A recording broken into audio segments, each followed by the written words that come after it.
Ace Billions, we back. Um, got a special guest with us today. Got my guy Aiden on the show, powerhouse in the real estate development and construction world. And he works on billion-dollar projects like the Tennessee's Titans Stadium. He's helped secure over nearly 200 million for a new engineering complex and led emergency planning for FEMA that protected over 50,000 people. A former D1 athlete as well, and now earning his master degree in construction science. Aiden brings a unique mix, discipline, leadership, and execution to every project. I'm happy to have you on today, man. It's an honor to get you on here, speak some wisdom to the people about this real estate development, and that's what it's all about. That generational wealth and what we're trying to build, and it's nothing like having somebody on to kind of you know put that game out there and let people know that it's possible, man. So first off, I want people to tell us a little bit more about your background, where you from, how'd you get started in real estate development. Definitely. Ace, I want to say I appreciate you for bringing me on today. God has definitely qualified inside the same space. Some definitely real synergy that lies between us. But I definitely want to say I appreciate you bringing me on and giving me that great intro. First of all, that great intro. But my name is Ada Smith. From here, Houston, Texas, based out of Houston, Texas. Been here my whole entire life. Growing up, I grew up on the north side. Played football growing up. I was deep into sports. Really, honestly, that was what I eat, slept, and breathe, honestly. And so I went to school, had a great run in high school, got a lot of offers and interests on the table. But my junior year, getting deep into little deeper into my story, my junior year, I broke my hip. And so for me, when I broke my hip, I'll say that was my biggest like first instance of like really having to figure stuff out on my own. Like, did I want to continue to pursue that? But I also, it was my first time I had to teach myself to be resilient. And that is a big factor at a young age. Like, you are having all this success at a young age, meeting people, having doors open for you, but then you break your hip and it's like everything changes. And so for me, I had to really figure it out. Like, okay, am I going to continue to go through this, or am I going to turn the other way? And so what I did, I kept going through it.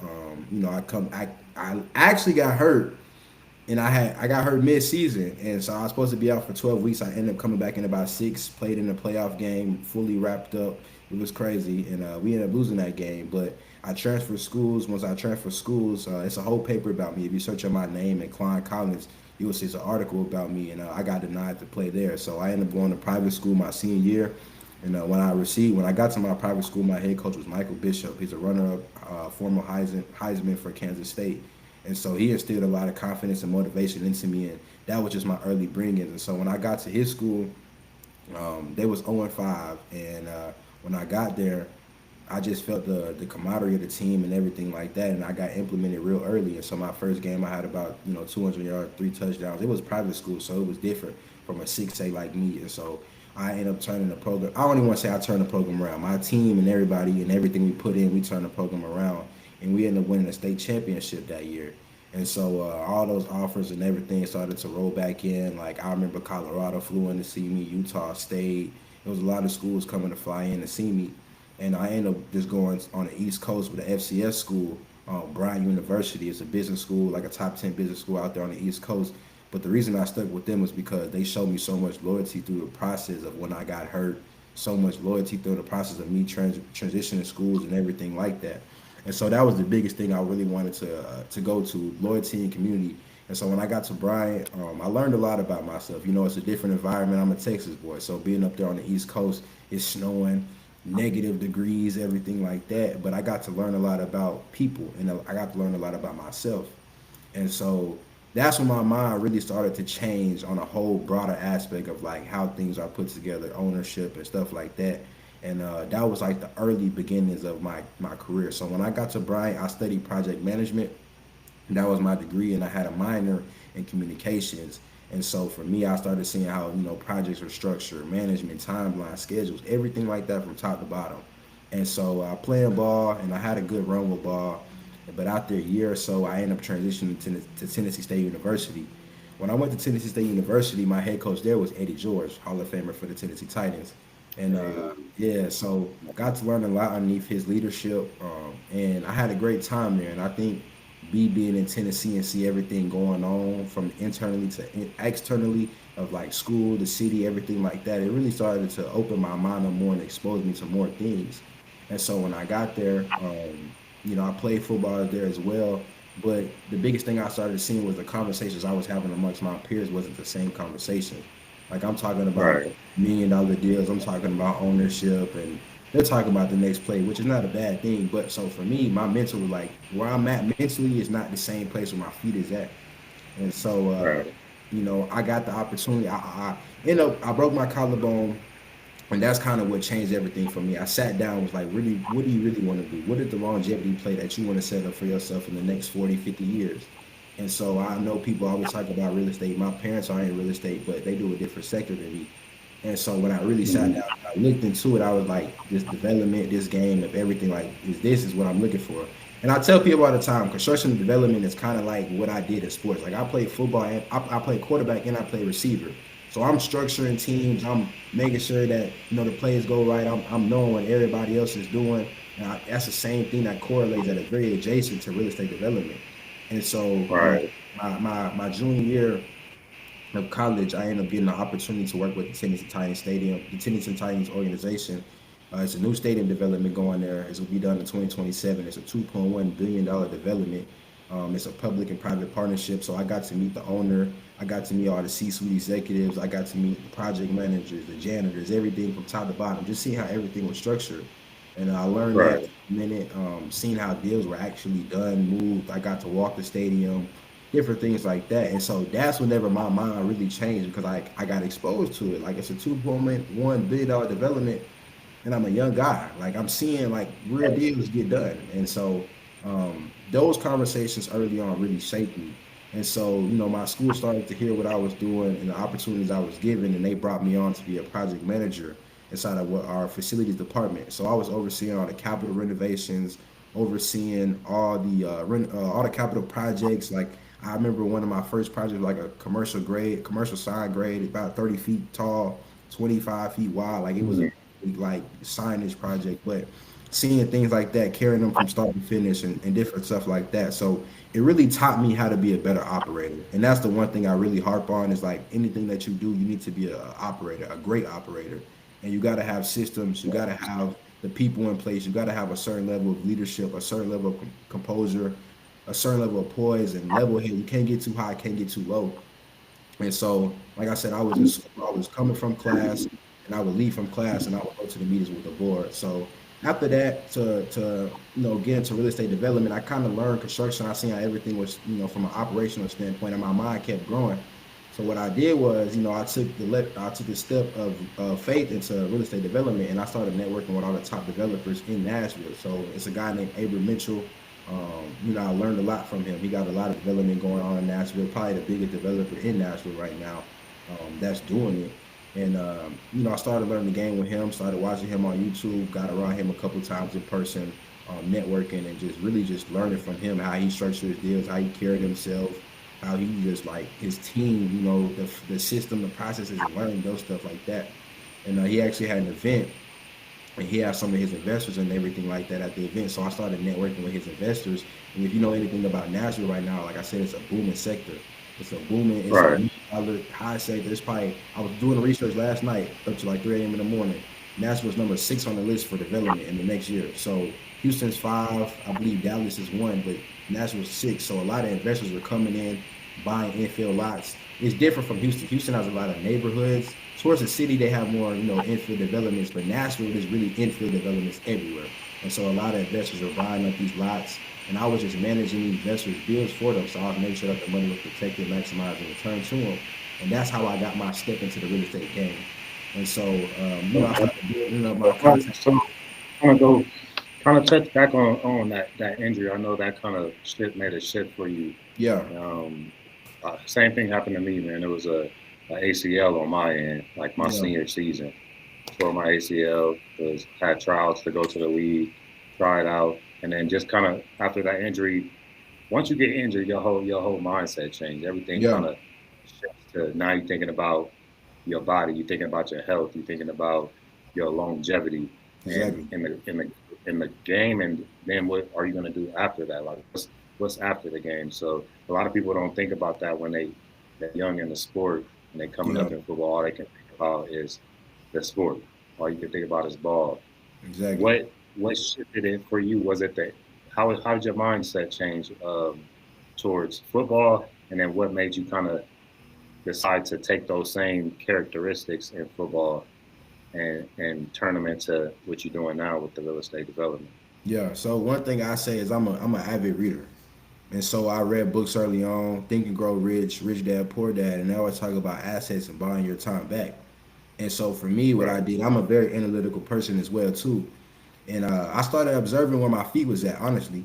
And I'm looking around and I'm seeing like, okay, I'm at a great school. You know, people could go to the league from here, but what is really like the opportunity that I have to go to the league? And you know, I'm not Right. a 6'5" individual. I'm not none of that. But also too, I know that the gift I do have that's been given from God was not meant to be underneath a helmet for the rest of my life. And people know me because of a team. You know, I think my calling is really to be a person that's here on assignments to help people. And so when I really sat down, I deciphered all that. I'm like, this injury is just a springboard to something else. You know, like this is what is I'm supposed to be doing right now. And so when I got hurt, I really sat down and was like, this game is a great game, but the longevity aspect in it is really not going to be sustainable for what I'm trying to do.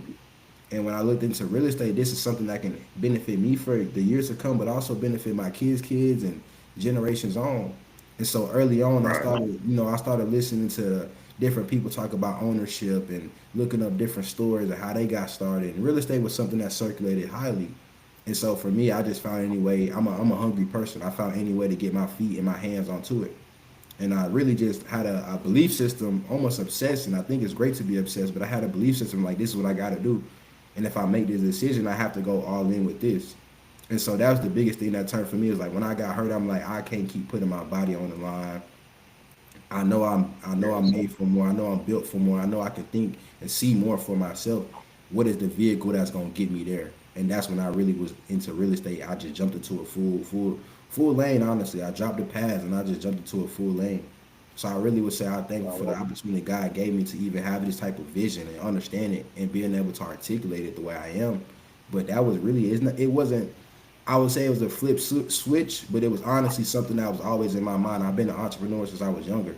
You know, like when I was a kid, I was cutting grass, but I was bringing my friends in to cut the grass to buy my time back so I go play the game.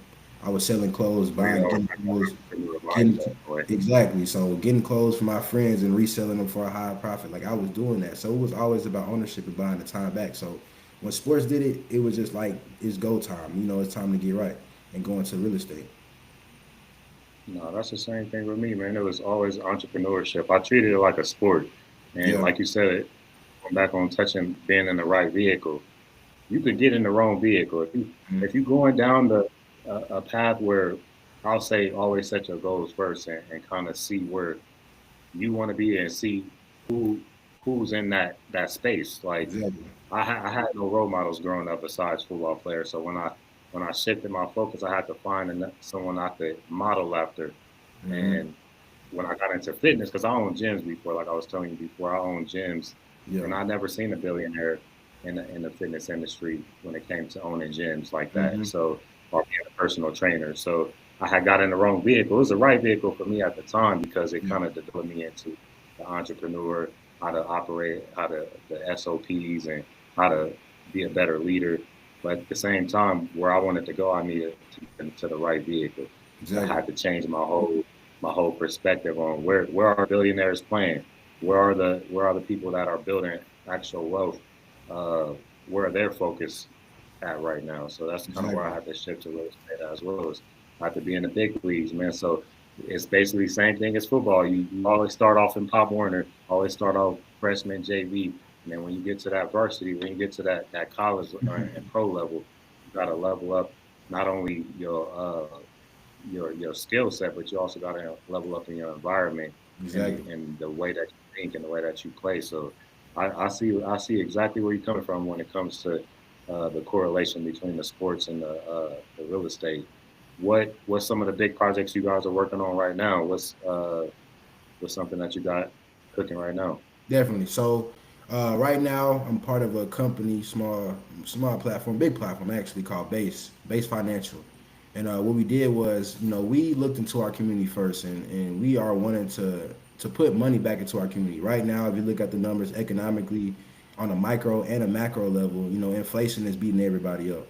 And so for us, we wanted to have an opportunity to open the door to bring in our people, anybody, and have the opportunity to share wealth and opportunity with them. And so with this platform, what we did was we went to the 77028 zip code, which is Trinity Gardens here, Cashmere Gardens, East Texas, Jensen, whatever you want to call it. And we got acquired over an acre and a half. We got over an acre and a half. We have our replatter, sits on the advisory board. She got our replat done. We took that whole acre and a half and got 30 lots out of it. And so what we did was we opened up a community syndication that allowed people to come and invest with us with a GP and LP structure and be able to part capital with us, and then we are able to do everything on the back end for us. So we have a vertically integrated company. We got trust, attorneys. Go back and kind of touch back on what the LP and GP structure is, because I know a lot of people don't really know what that is. Yeah. What does that what does that entail? Yeah, so a GP LP structure is a general partner and a limited partner. So usually, when you have these big people, they're taking on deals, they usually structure a syndication. And so a syndication allows you to, build up capital that you don't really have. So let's say we have an apartment complex, it's $40 million. Me and Ace might not have the money to go buy an apartment complex for $40 million or acquire the land, but we have the credentials and a team behind us to do it.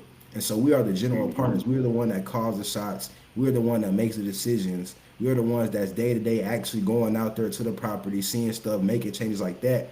But since we don't have the 40 million, we bring in a thing called an LP, which is a limited partner. They provide us capital to be able to go do what we need to go do. So let's say, me and Ace are the GPs, the headhunters on a deal. We might bring in an investor that has 40 million, but he doesn't really get to call that many shots. He doesn't really get to the day-to-day operations. He might get quarterly reports or annual reports, however we structure it, but he's the one that's providing the capital, and he gets paid first on the deal.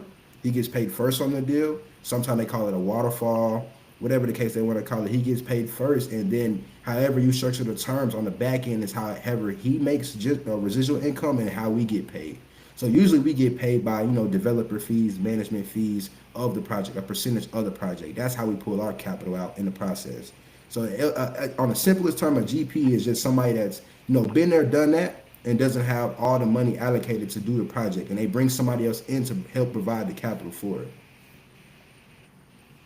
Perfectly explained. No, that's exactly the structure. So we talked a little bit about syndication before and how to pull money, and the GPLP structure will be the foundation, the infrastructure that you would use to build that syndication. Exactly. It's basically to simplify everything.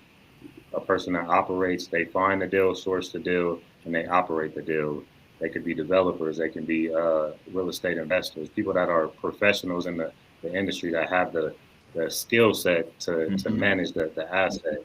And then you go and you find investors, which could be just the general population, or it could be an accredited investor that you're raising capital from. They Exactly. become the passive investors on the deal. They come together and they make the project happen. Majority of the time, the GP has already gotten funding for it, for the deal, bought the land, acquired the contract, but then they need that extra capital because majority of the time the bank will only give you 65 to 75% Exactly. loan to value, LTV, loan to value. So you have to be able to either raise the rest of the capital or put your own money up. So majority of investors we bring in, we syndicate, we find other outside investors like you, the people that's out there that are interested in getting their feet wet in the game, learning the game, but they don't have the time to manage the asset or the experience to manage the asset. So we find the investors, bring in the capital, they cover the 25% plus whatever reserves we need to keep the project going, and then that's how the magic is done. Once all that is done, split the profits. There could be a preferred return and an IRR. IRR is the whole pie at the end of the deal. So, and then you move on to the next one. If you just that group, keep with that group, keep on going and growing with them, and then and you build wealth like that. It's so many different ways in real estate. That's why I love this game, because there's so many ways to make money other than like the single ways to make money. Where you own a business, you got a product, you got a service. But when it comes to real estate, you could be a property manager and make money, an asset manager and make money, a GP, an LP, There's so many different ways to skin a cat in this game. So And it's definitely the biggest thing I say too is like I tell people all the time, you don't need to have every single piece figured out. You know, like when right, you have the opportunity to have access to different resources, information, kind of like a syndication, you don't have to have every single piece figured out. Like for me, I'm able to raise capital and go do deals. I might not have all the capital up front, but just because I have a network of people or a syndication, I'm able to go do these bigger deals. I'm able to go take down 8 acres of land and put a $40 million apartment complex on it. You see what I'm saying? So for me, that was the right. biggest thing I learned was like I don't need to have everything figured out. You know, it's people that are willing to do it. The banks want to give you money. Investors want to give you money. You know, they want them to have a return on their investment. So if you can find the deal, I tell people this all the time. If you find the perfect deal, everything else will find you. Literally, like So I know this from so a let's say fact.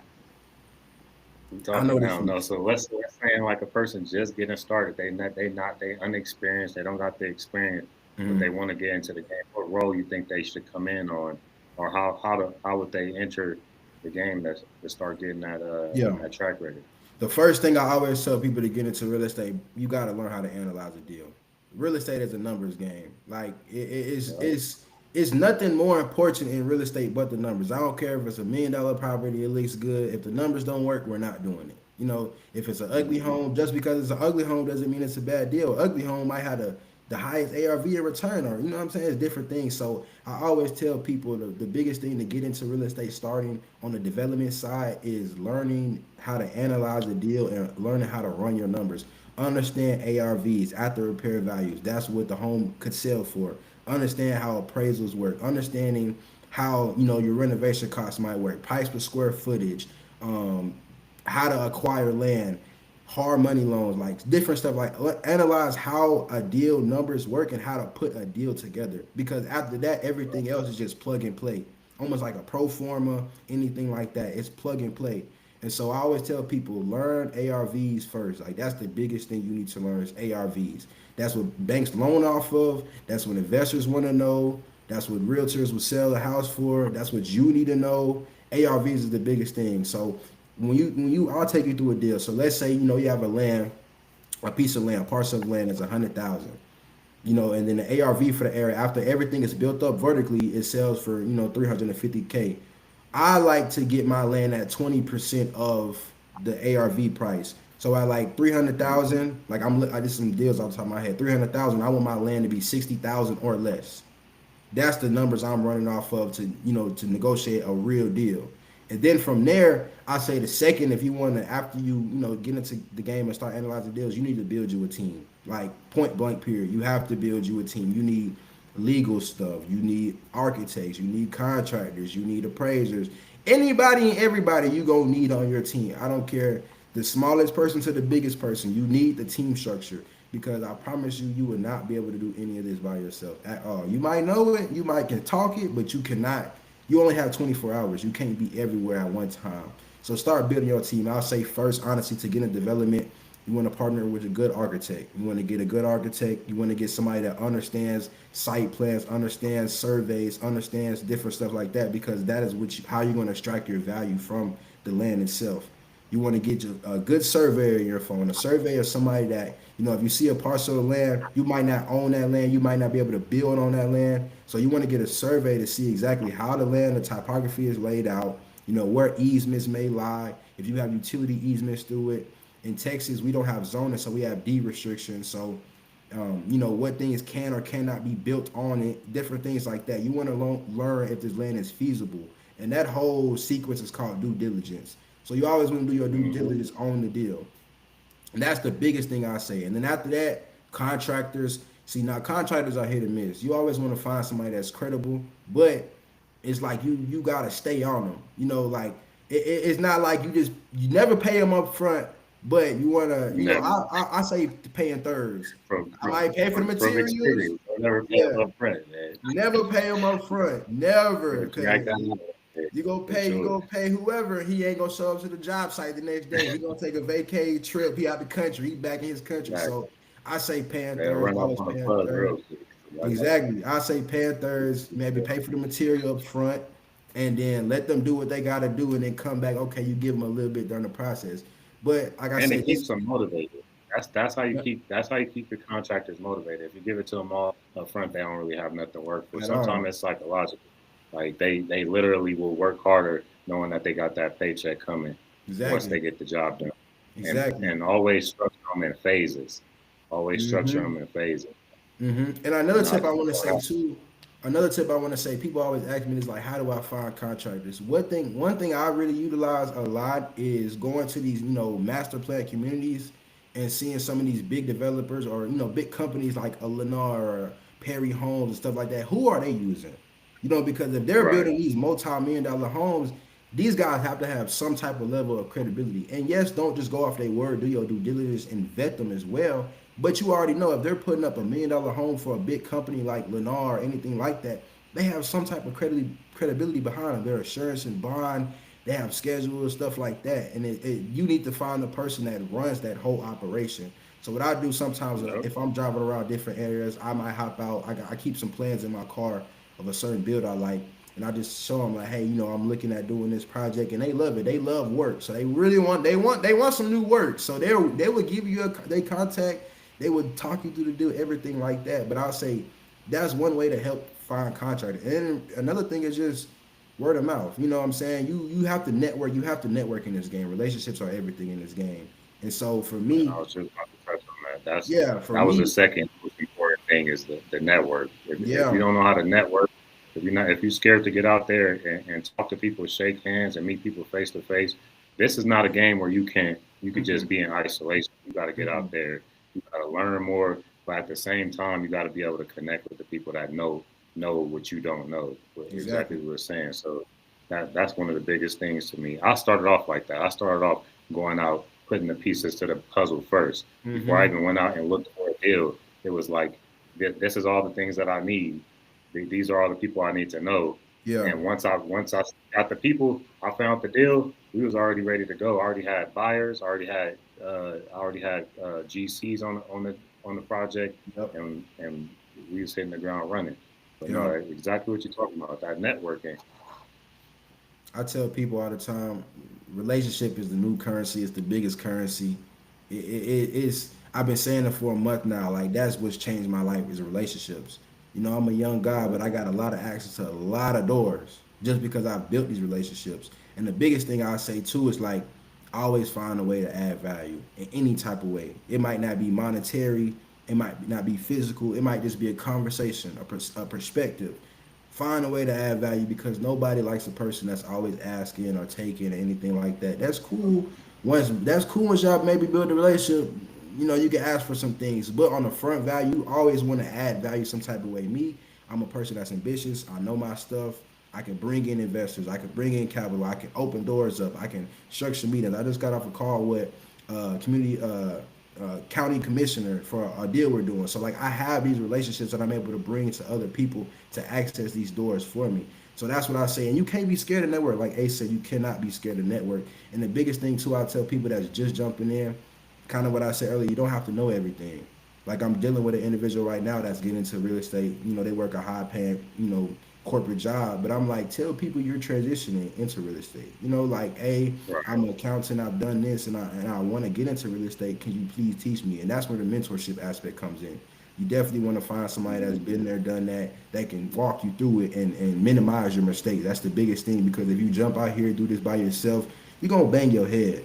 You go even when you got a Right. mentor, you'll bang your head. But if you got a mentor and But you got minimize those somebody risks, that's going to let you know, exactly. right, put you right back on track. Talk a little bit more about that. Like, who were some of your mentors, and how did they help you? What did you learn from them?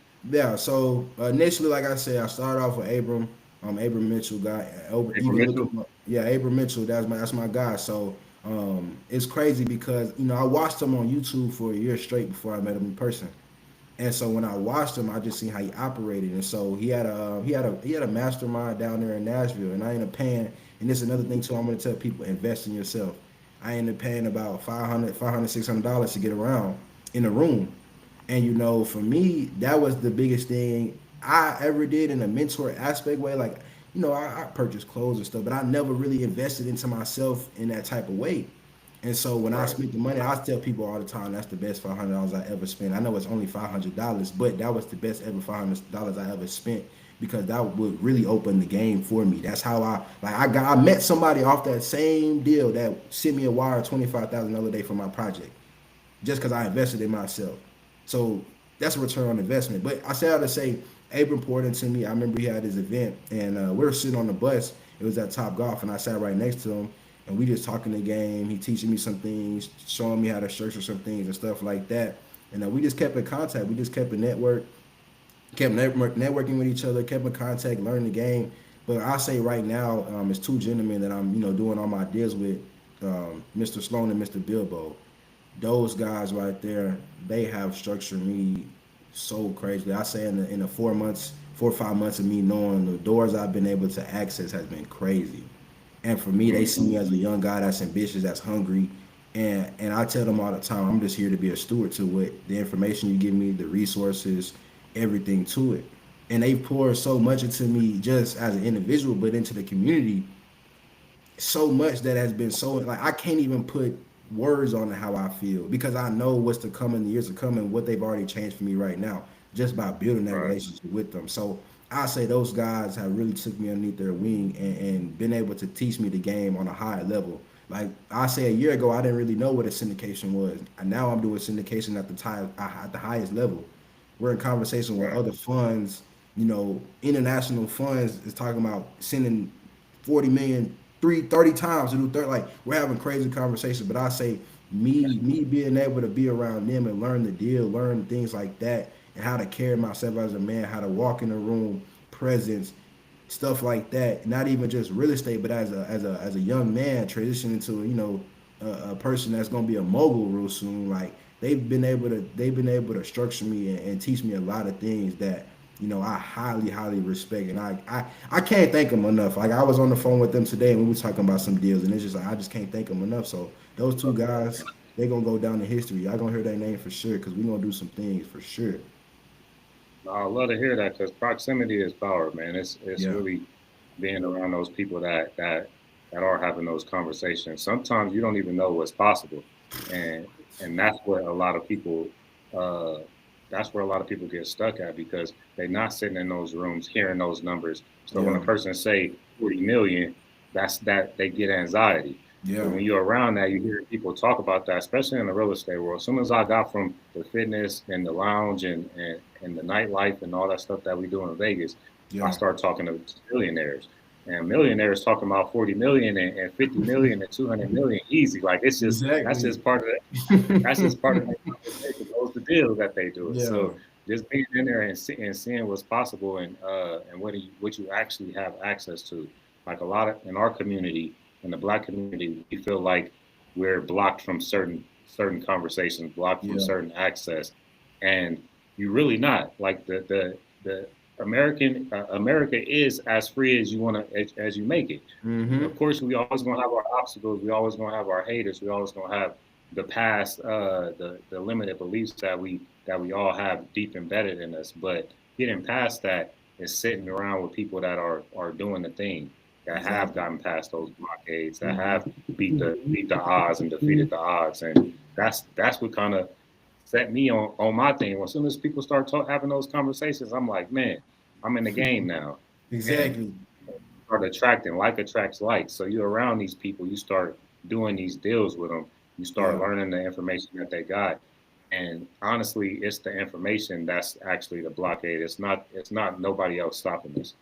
Literally, it's the information I, that we I got. I swear, you hitting it on the head because this weekend or last weekend, I had a chance. Like I told you, I got a chance to go to Black Wall Street down here in Houston. And the biggest thing I took away was that these people that's in the room, that's multimillionaires, billionaires, they're not different than anybody that's other in the room. Oh, Like we all get the same 24 hours. We all get the same will to go do something. Yeah, we might start in different areas of our life, but the one thing that separated was the access of information people had, the resources they had, the way they're able to be competent and articulate what they're doing and what their vision is and what they're looking to do long term. Like, and I tell people, information is the most valuable thing because once you get information, you get exposed to it, yep. it's nothing you can do after. If you don't make a difference off the information and exposure to you're given, that's a self choice of you not getting yourself to where you want to be.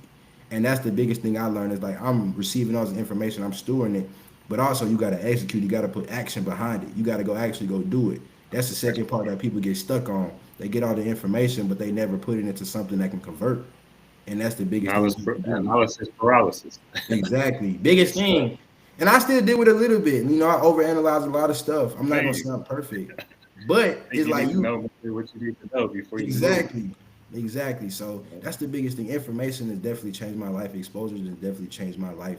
And that's what I would tell anybody is just get in those rooms, you know, get around those conversations. Like once you start hearing these number deals, yeah, it sounds crazy, but I done heard some crazy thing. Like I said, 10 times $2.1 billion development with a B. You know, like that still make that's crazy to me. So when I talk about 40 million, that's like, oh, okay. You know, but it's just like you got to get in those rooms to hear those conversations to understand how to do it. And I tell people all the time, it's really not rocket science. Like it's not It's rocket really not. science.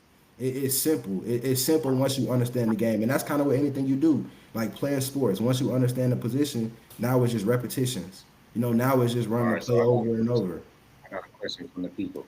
Definitely, So where do they find those rooms? That a lot of people know that they got to get in those rooms, but where do they find it? How do they get access to it? definitely. So things I started doing, networking. I'll tell you first is meet people, talk to people. But social media is a good tip too. You gotta know how to use it. You know, Eventbrite, get on there, start searching up, you know, the people that are inside of that sector, Google, everything like that. Also, too, just start. If you know you want to go into a certain lane, you need to find somebody that's already in that lane and have conversations of like, how can I get myself in this room? The biggest thing I did for Right, me was I was on social media looking up the right thing, using it for the right purposes, networking, kind of how I, right. you know, That's stumbled how we upon met. it. Exactly, that's what I'm Yeah, saying. Stumbled upon Ace, like searching up the right right. things, getting around the right information, and then it's like okay, growing the relationship, and now the doors are open, you know, open to you. You know, so for me, I would say human capital is the best thing. Like you know, you meet people, those doors are open. Like it's endless opportunities. But if you don't know where to start from, I say get on your phone, get on Eventbrite, get on Google. It's a multitude of meetups in your city. I Get don't on care. LinkedIn. People Yeah, sleeping on LinkedIn, LinkedIn. LinkedIn for sure. But I say it's a multitude. It's Messages. so much in your city. It's so much in your city you probably don't know. So just get on your phone and use your phone for the right purposes. And I promise you, just go to one of those meetups and don't be scared to talk. Just talk. You know what I'm saying? Or Gang, I tell go ask people ChatGPT too. Ask ChatGPT where to find them. facts, facts, You'll end up at cigar lounges, golf courses, golf tournaments. everything, You'll the find a whole way to nine. get it mix because Definitely. it's definitely they everywhere and they walking around just like regular people. They Yeah. at these meetups, they at these networking groups, they at the golf courses, the lounges, the cigar lounges. They at the they're they're around. They even at the car clubs. I got a couple of people on one of the clubs that I'm in with the fast lane.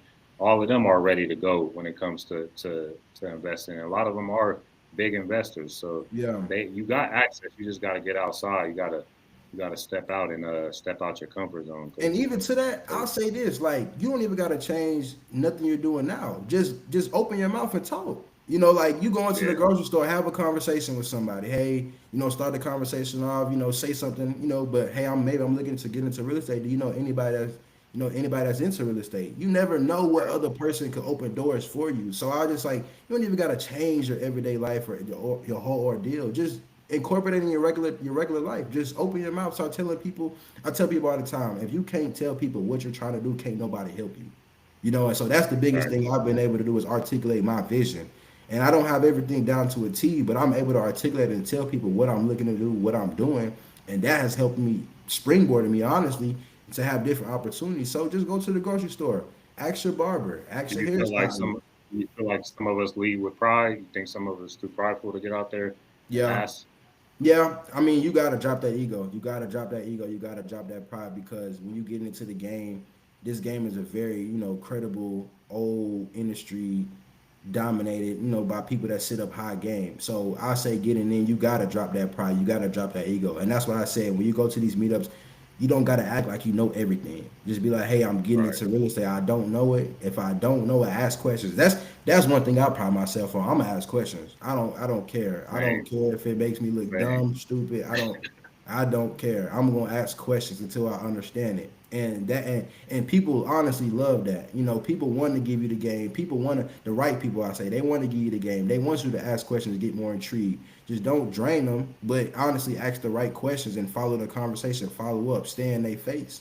So I say to And people drop love it to talk about themselves and what they got going on. So, and exactly, people love to refer. They love to be connecting other people. So, exactly. it's that's one of the things I realize about people is if you ask them, they get excited about talking about what they're Mm-hmm. doing and talking about themselves. So, Yeah. it's really just opening your mouth and asking them. So, tell me a little bit more about about your education process on educating the people. I know we talked a little bit about going out and you know spreading the word of wealth and real estate. Yeah. And, and how are you doing that right now? What's some of the ways that you channel in it and give it back to the community? Definitely. So I'll tell you what we're doing right now. The Project 100. Project 100 is a hundred affordable luxury homes here in Houston. And so what we did was we tied a mentorship to the lot. And I don't think this ever been done before. But we have a full mentorship program to where you come in, you invest the money up front, you get a lot, and you get a full 12-month membership of education of how to do these deals.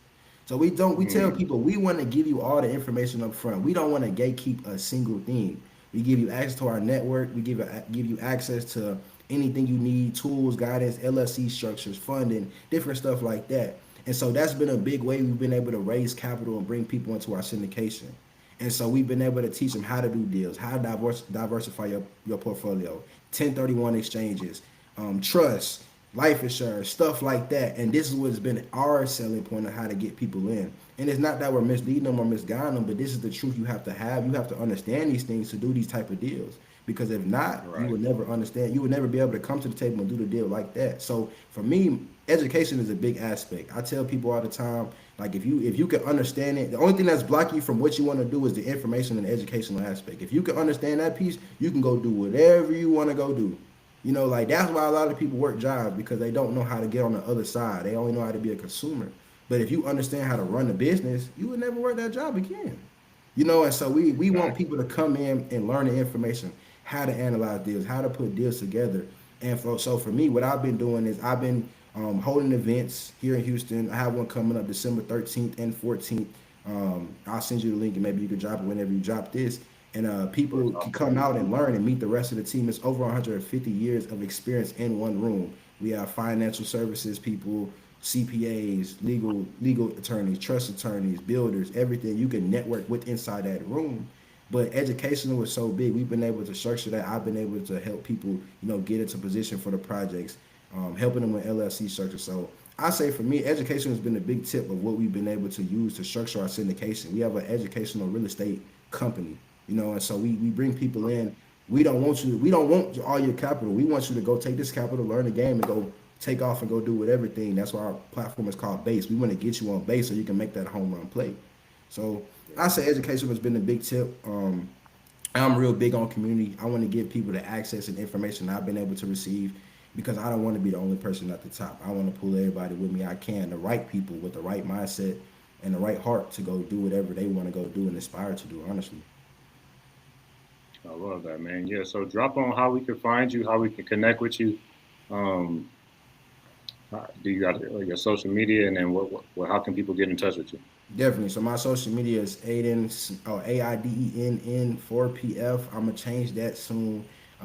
But you can email me, find me on LinkedIn at Aiden Smith. I'll pop up.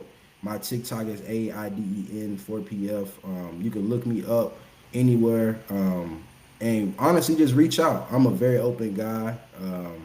I'm a very open guy. Reach out to me if you have anything is going on that you want to figure out how to structure deals. If you want to bring land for a JV, if you want to get into the mentorship program or syndication, just reach out to me. I'm a very open guy. We can have a conversation. Like I said, I'm not here to gatekeep any information. I want to bring as much people with me.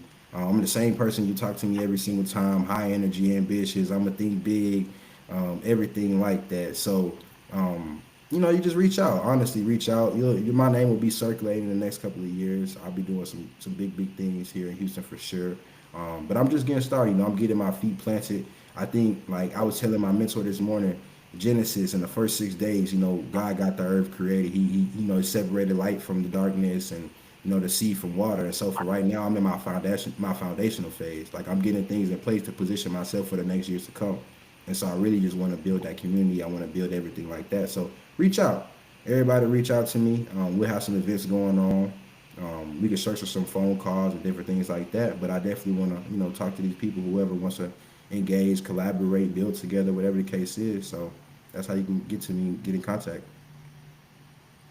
I love it, man. Well, I appreciate you hopping on with us today, man.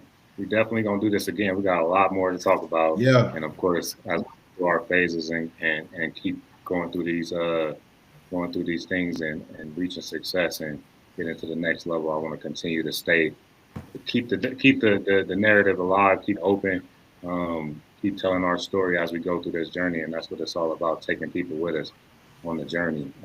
Most people see us at the end, at the destination, but I want to continue to ride this out with you, brother. Thank Definitely. you all for tuning in. Y'all can like, subscribe, and comment. Let us know what you guys think. I'll have you back on here, and I appreciate your time, brother.